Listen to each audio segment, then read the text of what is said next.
묻겠습니다. 이것은 특정 기업에 대한 옹호가 아니라 일종의 대표적이고 상징적인 사례이기 때문에 질문을 드립니다. 현대차 그룹이 8년 전부터 뚝섬 서울숲에 110층짜리 초고층 사옥을 기획했습니다. 현대차의 수도권 관리직이 3만 명인데 양재동 사옥은 4천 명밖에 수용을 못하고 전세계 현대차 딜러가 11,000개인데 1년에 한 번씩 딜러 대회를 하려고 해도 수용 공간이 없었습니다. 그래서 전임 오세훈 시장 때 용도 변경을 대가로 용지의 48%를 서울시에 기부 체납하는 조건으로 허가를 받았습니다. 그런데 박원순 후보가 취임한 후에 서울시는 초고층 건축관리 기준을 만들어서 50층, 200m 이상 초고층 빌딩은 도심과 부도심 지역에만 지을 수 있다고 했습니다. 이에 따라서 서울숲은 도심, 부도심이 아니기 때문에 현대차 사옥은 무산이 됐습니다.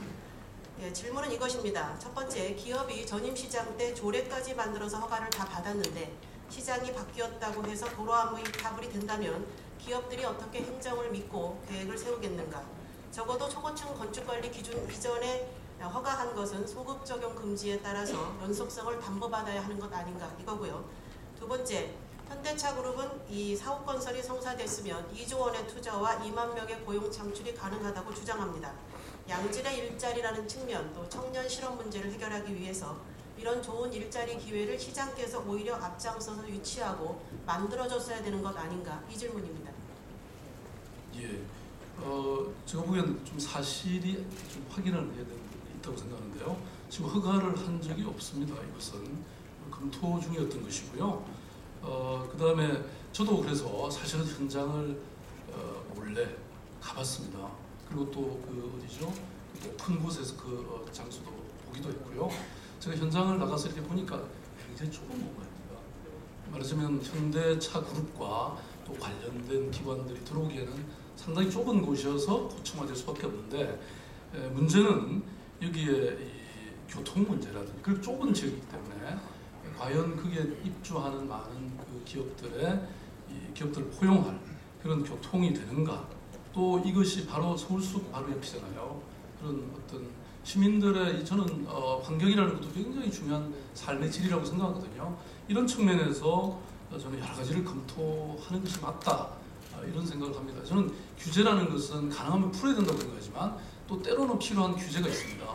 그래서 그런 것에 대한 고민이 있었고요. 그런데 그렇다고 저희들이 허가를 안 하겠다고 말한 적이 없습니다. 검토하는 중이었습니다. 그런데 그리고 또 다른 지역에 대해서도 저희들이 협의를 했습니다. 예를 들어서 상암 DMC에 아직도 좁은 공간들이 있거든요. 거기라든지 또 지금 한전 이전 부지에도 현대차가 관심 있는 것으로 알고 있습니다. 그런데 나중에 제가 확인해 보니까 스스로 이 계획을 철회했다고 그렇게 저는 얘기를 들었고요. 그래서 저는 기업을 위해서 우리가 제공할 수 있는 모든 편의를 제공을 해야 되지만 동시에 또 우리가 이 공공의 이익을 위해서 저는 필요한 부분은 또 그것은 그대로 가져가야 된다 이런 생각이고요. 그래서 이 부분은 저는 여러 가지 그런 좀 오해도 있고 그리고 제가 기업을 유치하고 일자리가 좋아지고 하는 것을 거부할 이유가 없죠. 아까 말씀드렸잖아요. 외국에 지멘스까지 유치하는 마당에 우리 국내 기업은 왜 그렇게 박대를 하겠습니까? 근데 아무튼 저는 현대자동차는 지금 다른 곳을 여러 가지 고민하고 있는 걸로 제가 알고 있다는 말씀을 드립니다. 네, 같은 질문에 대해서 정몽준 후보께서는 본인이 만약에 시장이었다면 그리고 초고층 빌딩 등 도심의 건축 관련해서 어떤 입장을 갖고 계신지 답변을 해주십시오. 지금 패널께서 서울의 50층 이상의 초고층은 우리 박 시장이 오신 다음에 도심과 부도심에는 허가 안 하겠다 이렇게 말씀하셨는데요. 왜 그런 것을 그렇게 정하는지 또 절차는 어떻게 하는지 이런 거에 대해서 저희들이 꼭 논의해야 된다고 생각합니다. 도시 계획하는 분들은 그런 분들이 있는 것 같아요. 우리가 결정한다 이러는데 왜 그러는지 그거에 대해서 좀 설명 들었으면 보고요. 저도 그게 지금 말씀하신 부지가 성동구 지역이죠. 그 동네 사는 친구들이 많아서 그것 좀 관심 가져달라고 얘기를 듣는데요. 저하고는 또 관련이 있는 것 같아서 제가 말씀드려도 좋을지 모르겠습니다. 제 생각은 이렇습니다. 전임 시장식 조례까지 만들었는데 그 다음에 도로함이 파불이 됐다. 저는 이건 있을 수 없는 일이라고 생각하고요. 제가 모두 발언에 말씀드린 것처럼 서울에 지금 유휴부지 100군데 중에 30개는 투자 신청서를 냈습니다. 이 지금 말씀하신 것이 30개 중에 하나예요. 그런데 이것을 서울시는 3개만 허가를 해줬대요. 그래서 제가 왜 그렇게 인색하냐 그랬더니 어느 관계자가 언론에 났습니다. 땅값이 올라서 허가해주면 주변 땅값 올라서 특혜다 못해주겠다. 야 그래도 그러면 좀 너무 심했다 그랬더니 그 다음에는 제가 본 언론 보도는 우리 박 후보께서 직접 그런 거 하려면 환경평가, 교통평가 해줘야 된다. 그렇게 하셨어요. 시간 걸린다.